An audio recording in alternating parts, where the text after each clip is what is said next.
Сәлеметсіздер ме, құрметті студенттер. Бүгінгі біздің жаңа тақырыбымыз бағалау жүйесі.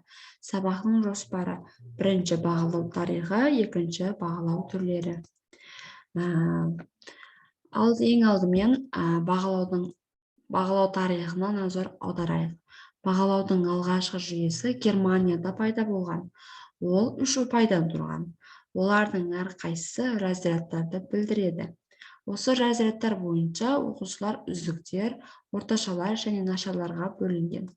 Уақыт өте орташа разрядты 2 классқа бөлді. Себебі оқушылардың көпшілігі осы разрядта болған. Осылайша 5 ұпайлы шкала пайда болған. Ресейде алғаш рет 1737 жылдан бастап білімді бағалай бастаған. Бағалар ол кезде сөздік түрде, жақсы жаман ұғымдар шеңберінде болған. Кейінгі уақыттарда ресейлік бағалау 3, 5, 8, 10, 12 ұпайлы жүйеден өткен. 1939 жылы сөздік бағалау қайта оралған. Қанағаттанарлықсыз, қанағаттанарлық, жақсы және үздік бағалары қойыла бастады. 1944 жылы ол сөздерге үйреншікті 1-ден 5-ке дейінгі ұпайлар қосылды. Осылай 5 ұпайлық бағалау жүйесі заңды түрде енгізіліп, бүкіл совет дәуірінде мүлдем жаңартылмаған. Жаңа шетелдегі заманауи бағалау. Белоруссияда 2003 жылдан бастап 10 ұпайлық бағалау жүйесі енгізілген. Молдова, Латвияда да 10 ұпайлық жүйе, ал Украинада 12 ұпайлық бағалау жүйесі. 10, 11, 12 ұпайларына оқитын бала бұл жерде үздік болып табылады. Мектепті бітіруде алтын медалмен марапатталады. Польшада оқушылар 6 ұпаймен бағаланады. Францияда 20 ұпайлық шкала бойынша оқиды. Бірақ ең жоғарғы ұпай бұл жерде 18 ұпай. Француздардың түсінігі бойынша 20 ұпайды тек қана Алла тағала жинай алады. 19 ұпайды мұғалім мырза жинай алады. 14-16 ұпай керемет нәтиже болып табылады. Француздық жақсы оқитын оқушылардың көпшілігі 10-нан 12-14 ұпайға дейін жинайды. Ұлыбританияда цифрлік бағалаудың орнына сөздік бағалау жүзеге асырылады. Бұл оқушының жұмысын толық және жан-жақты сипаттауға мүмкіндік береді.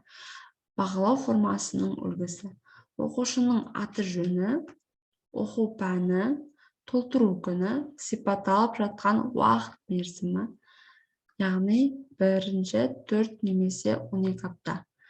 Пән бойынша оқушы үлгерімінің жалпы сипаттамасы, мұғалімнің жан-жақты пікірі жазылады. Жапонияның бағалау жүйесі өте қызық. Мұнда 100 ұпайлы жүйе бойынша бағаланады.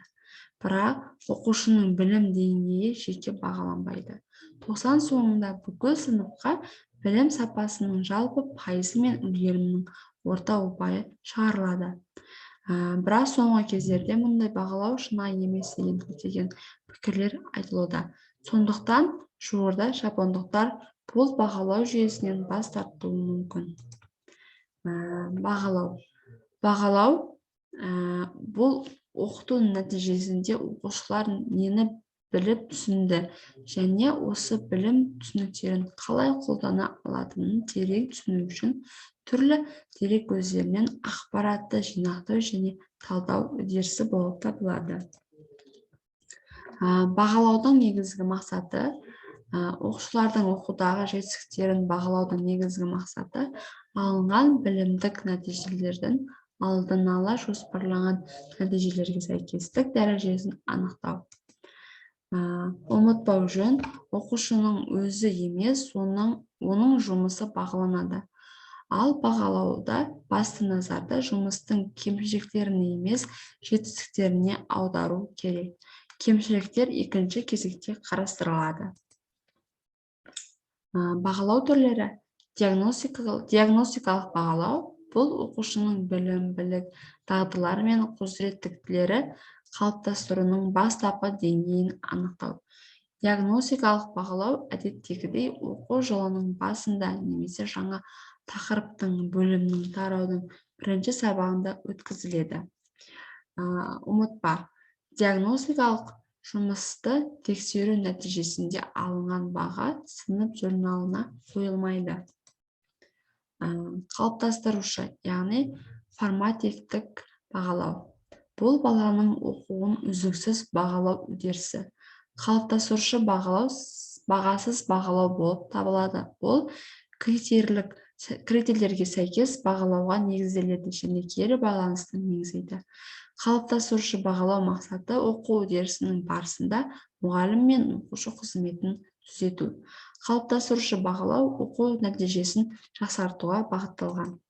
Ұмытпа, қалыптастырушы бағалау нәтижесінде алынған баға сынып журналына қойылмайды. Баға шартты белгі, штрихтер тағы басқа түрінде мұғалімнің жеке журналына қойылады. Критериалдық бағалау. Оқу бағдарламасындағы күтілетін нәтижелерге жету мақсатында оқушылардың білім алудағы жеке даму жолына түзетулер енгізуге мүмкіндік беретін, оқушының оқу жетістігін алдын ала нақты анықталған бағалау критерийлерімен сәйкестігін бағалау болып табылады. Оқушылардың өз жұмысын талдай алу білігі мен мүмкіндіктері. Рефлексия. Рефлексия сөзі латын тілінен аударғанда рефлексио, артқа қарау деген мағынаны білдіреді. Заманауи педагогикада рефлексияны өз қызметін, оның нәтижелерін талдау деп түсінеді. Рефлексияның тек сабақ соңында ғана емес, сонымен қатар оның кез келген кезеңде қолдануға болады. Жиынтық, суммативтік бағалау. Жиынтық бағалау бұл белгілі уақытта тақырыпты тарауда үйрену соңында оқушының білік дағдылары мен құзыреттіліктері қалыптастыру деңгейін анықтау. Жиынтық бағалау мақсаты белгілі уақыт ішінде оқушының білік дағдылары мен құзыреттіліктері қалыптастыру деңгейін және алынған нәтижелердің стандарт талаптарына сәйкестігін анықтау. Ұмытпа, жұмысты тексеру нәтижесінде алынған баға сынып журналына қойылады.